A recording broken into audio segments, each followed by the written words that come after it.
I am in front of a beautiful piece of wild Alaskan sockeye salmon.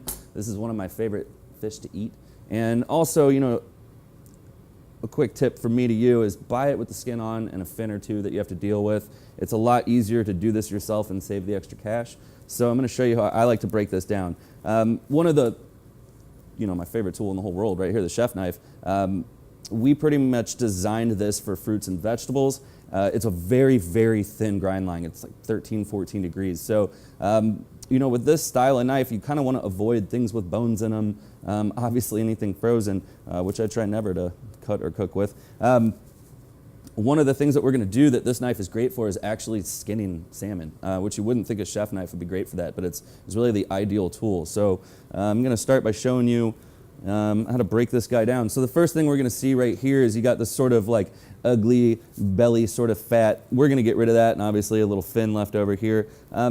If you're doing a lot of salmon, I actually like to save this, and I will sort of teeter with that later and maybe make fish cakes or something out of that. If you had to, you could always freeze it until you have enough to do something with it. Don't like to waste anything. So try to take off as little as you can, but also, you know, we're kind of looking at the thickness of the fish, and right here is super thin, and it's gonna cook very unevenly. So that's another reason we kind of want to taper it down right here. So I'm gonna go in and try to just square up with the tail, and I'm almost coming in at a little bit of an angle because I want to try to keep as much meat on there as possible. And one nice smooth cut, and you can just see that just peel right away. Go in and clean that up. So there's your belly right there. Now a little bit of that, again, totally edible right here, and you can clean this up. So Scooby snacks. And now the other thing that a lot of people forget to do is to kind of square this piece off right here. This gets a little funky when you're taking the skin off, and so we want to just sort of square this off, and again, as little loss as possible, just like that. So far, that's what we've taken off the fish. Now here's the fun part. I'm actually going to start by, I'm going to move this fish nice and low on my cutting board. And this allows me to actually put my hand below the cutting board and not get in one of these funky, awkward situations where I'm sort of knife down. I want to keep everything real even. And I'll go over this again when we cut peppers and other fun stuff like that. There is a nice way to square this off. And a lot of people leave themselves like a 2-inch lip on the table, which I think is bad practice. So I like my cutting board almost flush to my counter. So we're going to start by going in. I've got a little bowl of water too. And this is just one of those things. I like to keep this a little bit wet because you don't want it to sort of get like, you know, sticky. I'm going to remove part of this tail. I'm going to go in at a really low angle, and I'm going to touch down to the skin and just sort of ride out of this thing. So right to the skin. And you can see that my motion is just traveling up and down. One of the great things about this knife is that curvature in this blade is very gradual. It's not very aggressive. So as I'm cutting, you know, that movement is really doing the work for me. I don't want to put any pressure this way. It's more just the up and down motion allowing the knife to travel towards my hand. And I'm going right under my fingers. Right to that like ugly butt of the fish right there. And you can see just it's so clean and even. Now this piece I always save for myself. That's my tester. And now here's the fun part. We've got this wide open sort of piece of skin right here. I'm going to take the tip of my knife and just drop it in and drag it. And now that's created just almost just a little hole right there, and that's a loop so I can lock my finger into it. And a lot of people use like a dish towel or something really weird like that, and you got a fish that's texturally, you know, it's weird. It's slippery, and you got a really sharp knife, and you got your hand down here. So anytime that's going on, you just want to be as careful as possible. I find this to be the safest way. So again, I'm going to wet my blade a little bit. And now what we're going to do is just go into this fish, and we're going to go away from ourselves, and again, traveling with our hand below our cutting board. And this is kind of cool.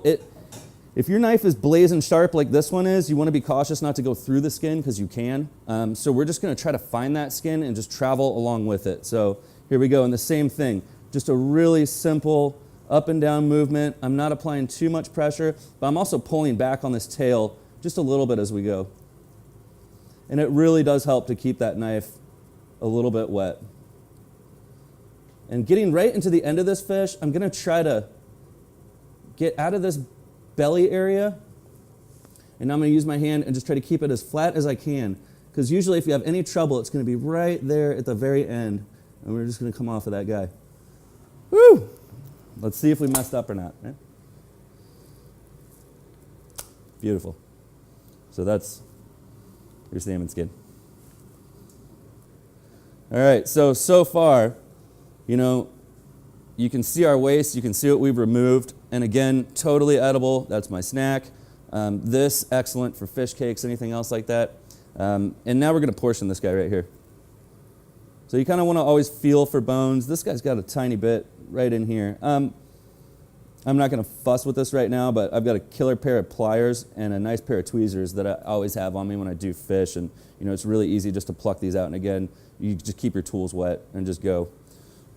So this guy, I think we're going to portion this. We'll do like probably 4-ounce pieces, I'd say. And I like to come in at a little bit of a bias. And obviously, like, you know, this fish is going to get fatter as we go towards the head of the fish. So, you know, your portions are going to start off a little bit bigger and get a little bit smaller right here. So we'll go, let's see, about right there.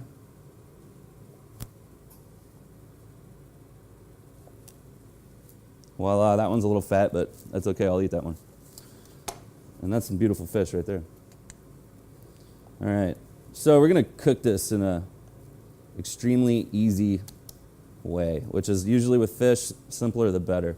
I've got a griddle right here that we've got it set around 325 degrees. You know, everybody always wants to hit fish with intense high heat, and you really don't want to do that. I mean, I find a little bit slower and a little bit longer is a little bit better for this guy. So let me get my hands washed up. I'm going to oil this up, and we'll get to cooking real fast.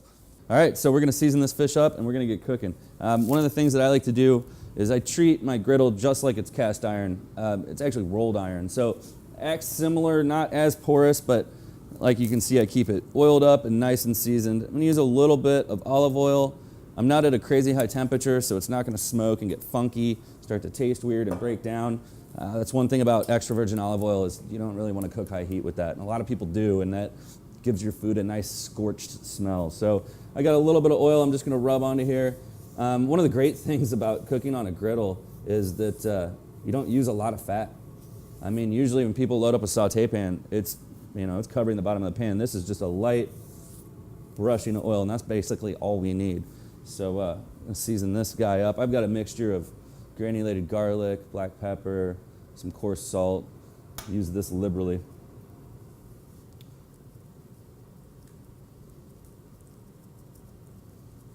And always do both sides. So let's flip this guy over. You know, and with fish and any protein, you want to pick the best side to go down cooking-wise. So your presentation side needs to go down first. So on these guys, obviously it's going to be this side right here that we just seasoned up. So let's lay these guys down.